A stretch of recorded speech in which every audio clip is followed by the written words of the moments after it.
My name is Matt, and this video not only starts the beginning of a project, but the beginning of my career of high school teaching. I want to teach high school science, preferably in biology, but I'm also open to doing chemistry or physics, which is why I am a biology education major with minors in both chem and physics. So a little bit about myself. My background in science dates back to when I was just a little kid.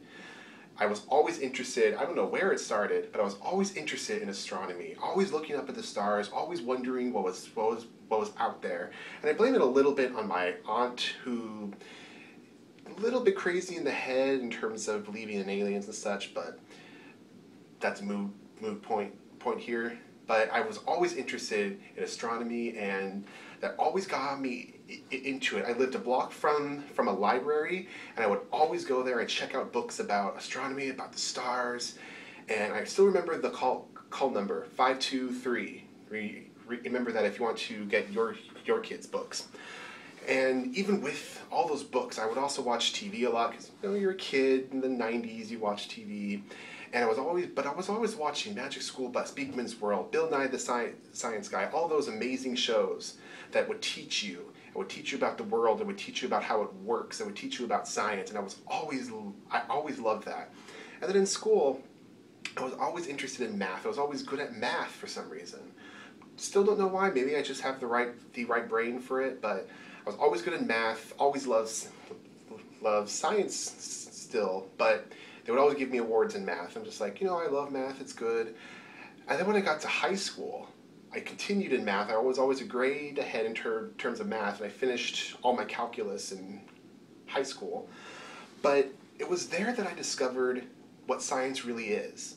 And through my teachers, Miss Creidy, my biochemistry teacher, and Miss Kim, my physics teacher, I learned to love the physical sciences. I learned to do labs, I learned to experiment, I learned to build things, I learned to make things, I learned to react things, and something like that was just amazing for me as a teenager.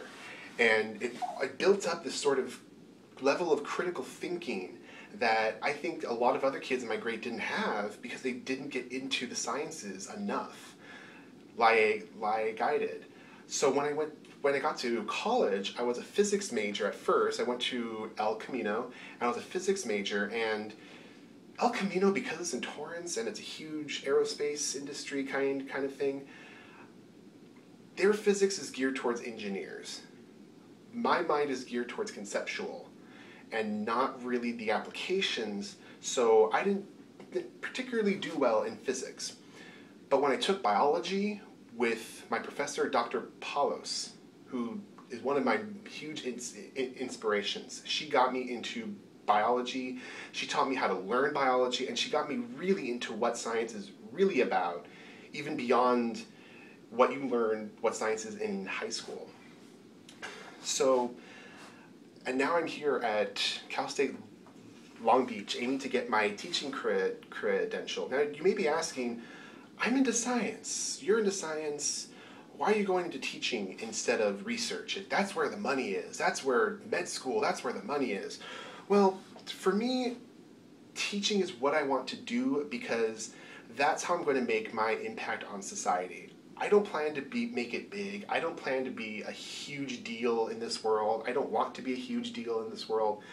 What I want to do is make that small enough impact, so at the basic level, so that people can step up on what I teach them and the level of thinking that I give them and push them up. And I want to give a shout out to all my teachers that have done that to me. Through high school, it was Miss Creidy, Miss Kim, my calculus teacher, Mr. Roulette, my integrated science teacher, Miss Thompson, Mr. Banham. All those teachers were an amazing inspiration in why I want to actually teach. And in college, I had Dr. Palos, I had Dr. Leonardo, Dr. Kadamoto, I had Dr. Underwood, Dr. Carter. All those professors have been an inspiration on why I want to teach and not just do research. And that's where I'm going to make the impact in this world. I don't see myself doing research my whole life. I just can't do that. Teaching is dynamic. Teaching changes from day to day even. And you're always learning something new every day. Even though you're the one teaching, the good teachers still learn. And even though with my stuttering problem, as you can tell I already have, I want to teach. And what I want to do is teach the world. I want to change the world in just a little bit so that the future can be that much brighter.